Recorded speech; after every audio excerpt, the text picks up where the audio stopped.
Hey, what up, everyone? This is something I haven't done in a long ass time, and I'm sure when I was uploading the videos the other day from my time live at GCW's Hammerstein debut, some of y'all probably were hoping that I would be doing a review, which actually I decided to come on here, give my thoughts on the show.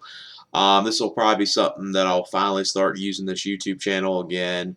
Not doing a ton of wrestling videos. I'll probably give my thoughts on like anything good and random I like from either the Indies or Japan or even AEW.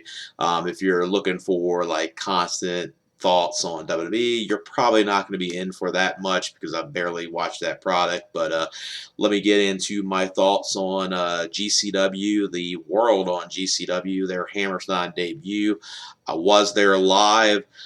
This show, I'm probably going to be giving my thoughts on the live experience. I'm going to give my thoughts on the live experience of the show, that along with the pay-per-view broadcast. But because I finally came back home from New York the other day, had a great time up there.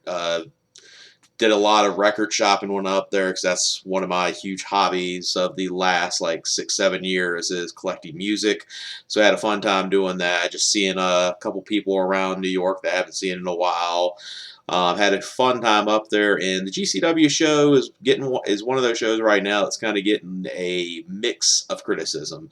Which, if you weren't there live and you just saw the pay-per-view broadcast, I can understand some of people's criticism of the show, especially from the aspect of the pay-per-view broadcast. Which, before I even give my thoughts on the live experience and running down the card, the things with the pay-per-view, obviously you had audio issues.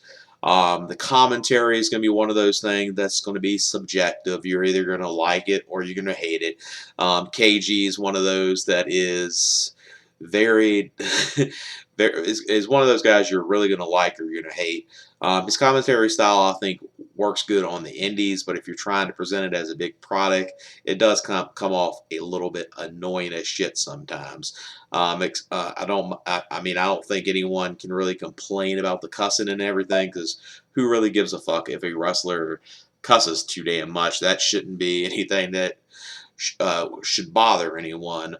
But yeah, pay per view portion did have audio issues, some video issues, missing a few shots, kind of video cutting in and out from time to time.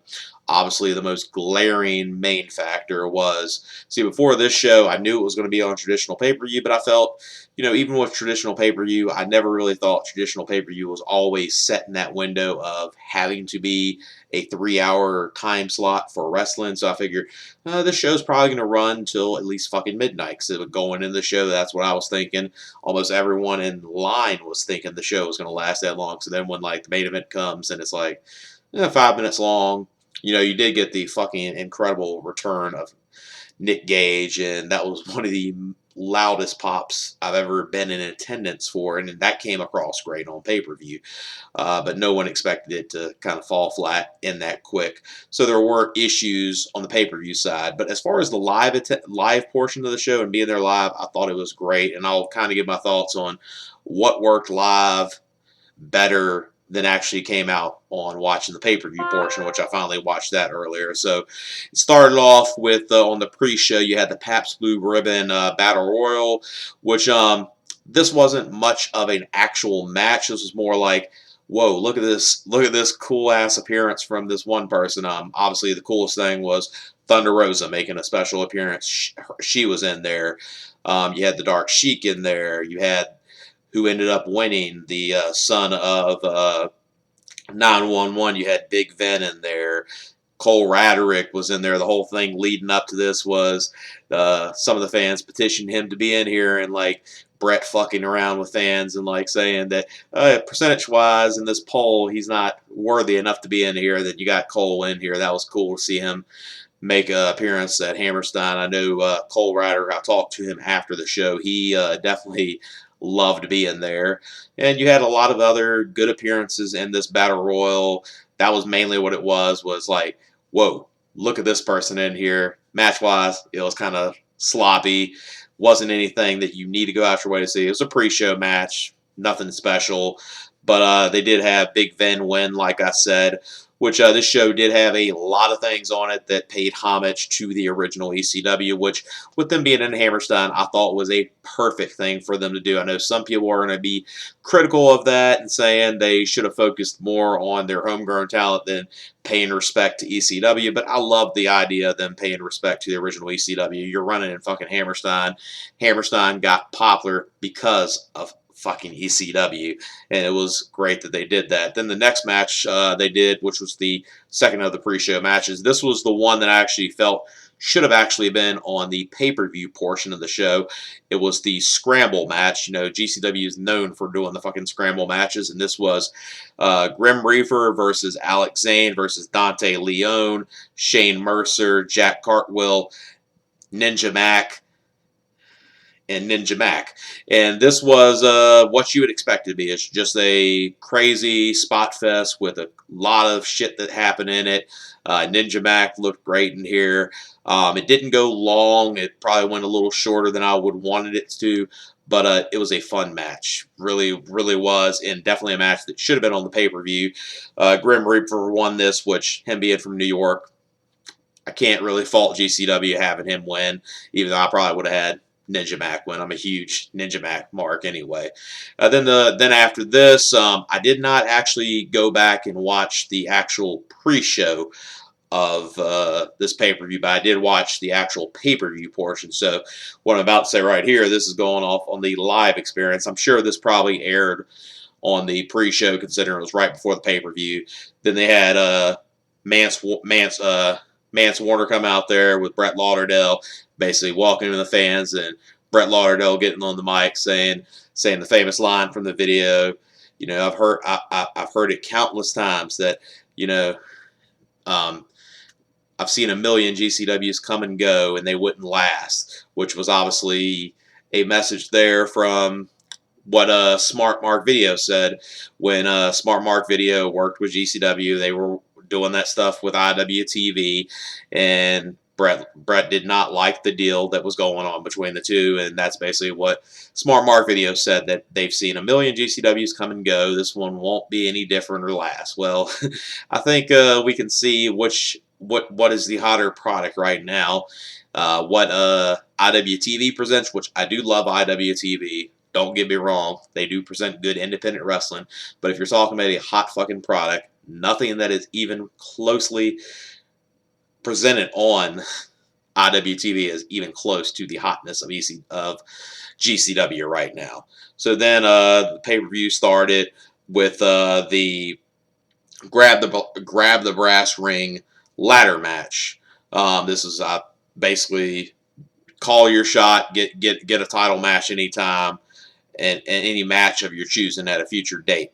It was originally just PCO, Alex Colon, G-Raver, Tony Deppen, Jimmy Lloyd, and Jordan Oliver. But then fucking Waka Flocka Flames music plays, and you got fucking AJ Gray coming out there, obviously with Eddie Kingston's injury.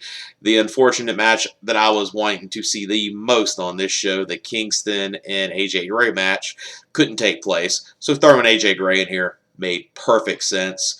Unfortunately, with AJ Gray, I know that little botch that happened in this match, everyone has been fucking with him online constantly about it, and some people just need to calm down with it. Yeah, it was a botch. It was something that probably wasn't the smartest thing he tried to do in a ladder match, but calm down. I mean, AJ Gray's fucking awesome, and that was the one thing that was good about this match. Couple, you know, good spots in here, a lot of dives.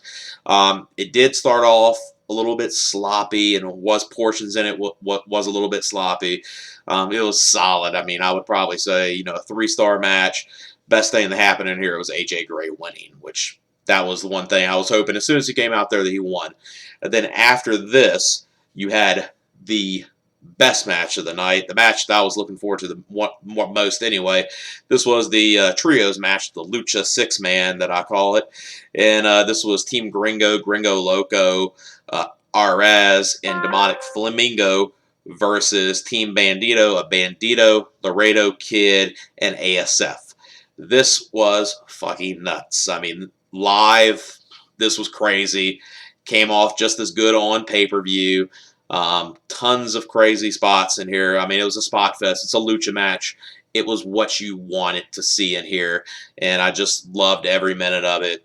Easily, probably four stars, 4.25. Best match of the night. Definitely something you need to go out your way to see.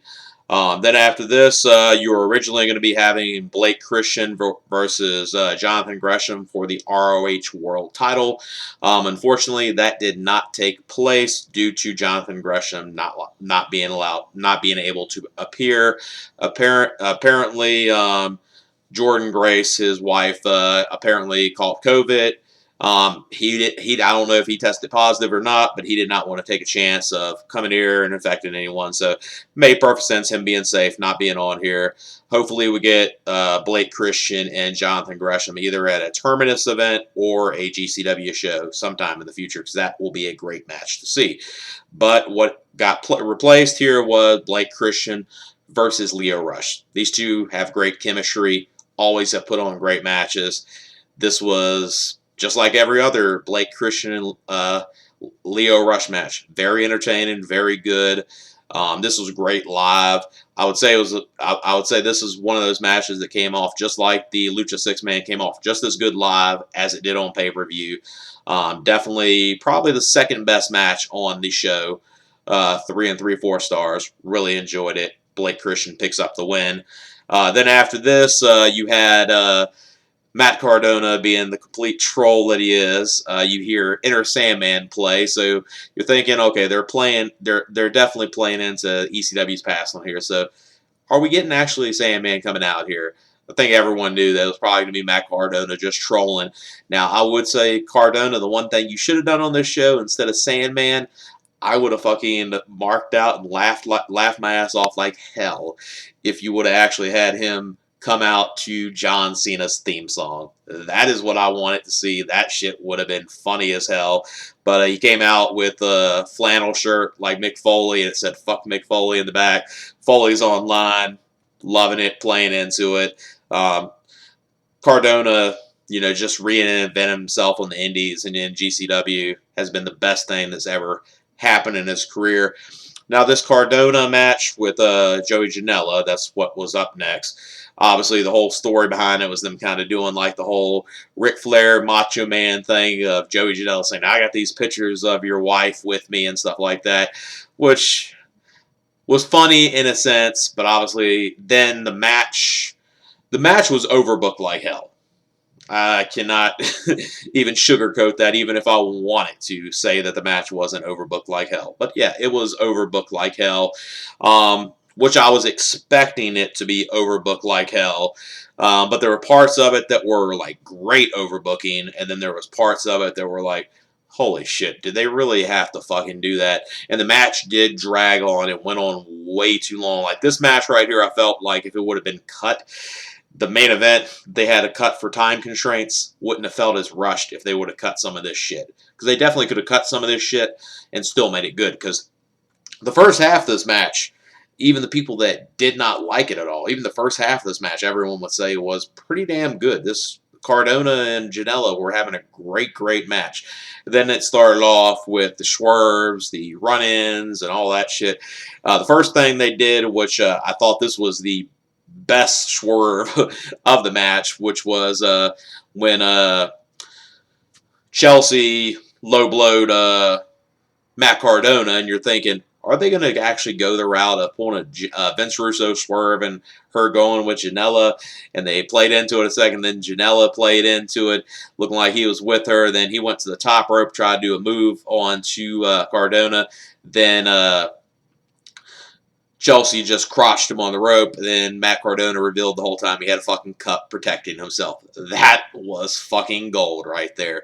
And then after this is when some of it was gold and some of it was a big pile of shit. Then you had at one point Smart Mark Sterling come out there saying, because Joey was trying to use the internet title onto Cardona and saying, if you use that title, you're going to get DQ'd and you're going to lose the match. And then he calls out, I got someone in the back. I got Vince in the back. And I think everyone knew what this was going to be, even if they didn't see him before the show. This was Vincent. Virgil comes out. under a Vince McMahon mask. This was a thing like, okay, I know that it was good tongue in cheek, but yeah, I would have cut that. I would have cut that shit out. And then you had fucking Hornswoggle come in there with, and then you had Sam Stackhouse, which is I think one of the guys that helps sometimes on the ring crew with GCW, and the guy they try to push is like a modern Haystacks Calhoun, basically. And you had the big guy against the midget, looked fucking stupid as hell. And then you had Marco Stunt come back, which the Marco Stunt and Hornswoggle thing I thought was pretty cool. I think who can really shit on that? That was good and fine. And then the end of the match, you see a guy come out like Edge did at One Night Stand with a motorcycle helmet. Everyone knew who this was going to be. It was easy to pick out just by the way he moved. This was Brian Myers. Brian Myers comes in there, helps Cardona win the match. Cardona wins. And then after the match, they're beating down Joey Janela.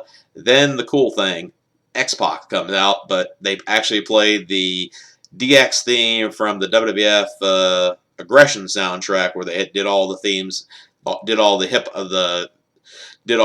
hop themes for WWE themes back in the day. That was cool.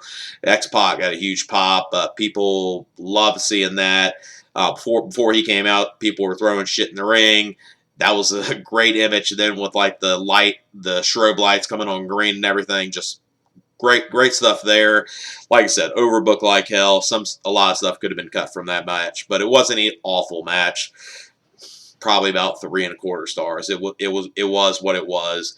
But yeah, it could have been even a better match if they would have cut more. Then after this was not a match but a segment. Mance Warner comes out. He's talking about like, there's no fucking way I would not be at Hammerstein. I would have came out here crawling if I had to. Then Atticus Kogar comes out. You see the 440 crew against Mance Warner. They start beating him down. Matthew Justice makes a save. Lights go out. You see fucking Bill Alfonso and Sabu there. Sabu throws the chair like his old self. Then Mance Warner and Matthew Justice pick up the win in this unofficial match that then Bill Alfonso just counts 3. A fun segment, but at the same time, considering there were pay-per-view time constraints that I would think Brett, of all people, would have had to know in advance. That could have been a segment that could have been if they would have cut that segment and maybe like 5 minutes of the Janela match, then you would have had actually plenty of time for the main event. Then the next match was, well, actually, the next 2 matches I'm going to say were better in a live setting than they were on pay-per-view. The first up was Ruby Soho versus Allie Katch. I'm a fan of both of them. I know Allie gets a lot of shit, and some people, a lot of people, you're going to either love her, or you're going to hate her. I think she is a good, solid worker. She does need to be in there with someone that is actually good. If you put her in there with a bad worker, then holy shit, you can get one of the worst women's matches you possibly could ever see. But it was a fun match. I enjoyed it. Definitely was fun. More fun. It definitely came off better live than it did on pay-per-view. But it was a solid women's match. A 3-star match. Nothing too bad, but nothing great. Great seeing Ruby in GCW. That's something that I hope we see more of. I would love to see more of that. Then the next matchup was Jarrett and Effy. This was the match I had no fucking interest in seeing on this show, on this pay-per-view, or even seeing it live. But what I gotta say is, this was like a perfect example of like a house show match that worked great for the crowd, but it completely shit the bed on pay-per-view. Because the only thing that translated as good live as it did on pay-per-view was the awesome ending. The ending was fucking great, with Jarrett hitting Effy with the guitar, and while his head was still stuck in the guitar, hitting the stroke on him. That was a fucking awesome ending of the match. But match-wise, like I said, came off better live than it did on pay-per-view. Maybe being generous, 2 3/4 stars, 3 stars at best. Then you had up next, you had the GCW World Title match with Jon Moxley returning to GCW against Homicide. This was a fun match. I felt like This was probably the best match they could have booked for this show without obviously advertising Gage coming back and having Gage versus Moxley, or having Moxley versus AJ Gray. So if you didn't do either of them, this was your next best option, especially with it being in NYC, Homicide's hometown. How can anyone hate Homicide getting a title match in his hometown, even in this time, even in this point of his career? It was fun. This was a match that, like, if it was on AEW and it was or just the TV match in general, it would be a fun TV match. Wasn't necessarily something I would say was pay-per-view quality, but it was a fun match. I did enjoy it. Love seeing Homicide live. This is probably, I think, only the second or third time I've seen him live, because I think I did see him live at a TNA show before back in the day. It's a fun match. Moxley retains, of course. Then after this is when you have the Briscoes, the open challenge. Now, almost everyone there live was thinking two things. Nick Gage, which obviously it ended up being, or still a lot of people thought with it being the main event, some people were still thinking FTR. And I think we all have to admit, even as generous as Tony Khan is, I don't think he's going to allow that match to take place for the first time on a non-AEW show. Even though it might actually take place for the first time on a non-AEW show, because it looks like the way it's going that it probably might be on the ROH Supercard of Honor show. But the main event ended up being Matt Tremont and Nick Gage, the new hate club, accepting the challenge for the GCW titles. Soon as for whom the bell tolls rang out through that arena and played, that crowd was fucking nuts. I loved it. I loved every moment of it. Match-wise, obviously not until after the show did I realize why it ran so short, because at first it felt like they just rushed it, and obviously they did. Then you find out later, obviously, the whole pay-per-view time constraints where they had to end it at the 3-hour mark. That was the only thing that kind of felt flat on this show, but even I would say with even that falling flat on the show and the main event falling flat, when you had Nick Gage's return on the show, that right there sold the main event. You could have had the worst fucking shitty-ass main event, but Nick Gage's return and that electrified entrance and the way the crowd was when he came out, that pop was massive in that building. I mean, you could see it on pay-per-view, because as soon as that fucking music hit, there was not one person in that fucking arena sitting down. Everyone was fucking standing. Everyone was into Gage coming back. So what I would say live experience-wise, I loved it. It was like a 9 out of 10 show for me live. As far as pay-per-view, even with a little bit of honest, live bias since I was there live, I would probably give the show about, 7 out of 10, 7.5 out of 10. Still a good show. Definitely not worthy of all the hate it's gotten. And the other thing is, for the people that are complaining that there was not blood or death matches, well, you got to realize you got the New York State Athletic Commission, and you're not going to get that shit on a New York show. And GCW has ran multiple New York shows before, and they've been good New York shows, and there's not been one death match on the show or even anything close to a death match on any show, and they've done good.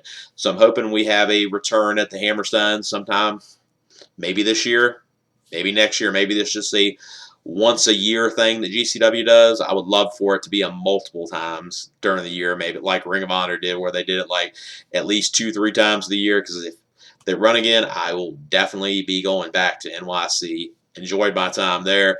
And before I even end this video, I thought some of y'all would think this is cool. This is some merchandise that I picked up at the GCW show. Had to pick up these event posters right here. This is like comic event posters. Just love the way they looked. Then the other one that they had, which was kind of like the main one, actually got this signed by a couple of them. I got it signed by Cole Radrick, Thunder Rosa. Unfortunately, fucking Alex Zayne's autograph got smeared a little bit, so that got fucked up on this poster. Jordan Oliver and Allie Katch. Then with Thunder Rosa there, she was actually signing autographs. Her line was massive out after the show, so I got Thunder Rosa's autograph, could not pass up on her autograph. I'm a huge fan of hers. And then had to get Allie's autograph as well. She was super cool. She was talking with all the fans. Definitely nice as hell. Just a great experience at the GCW show, and probably rambled on a little too longer than some of y'all motherfuckers are probably wanting to actually watch.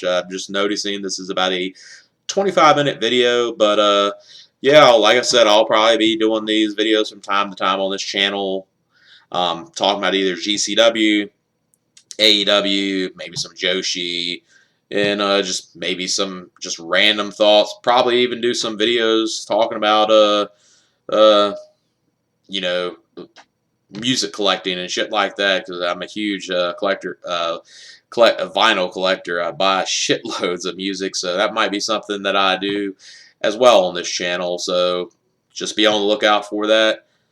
All right, I'll see all y'all. Peace.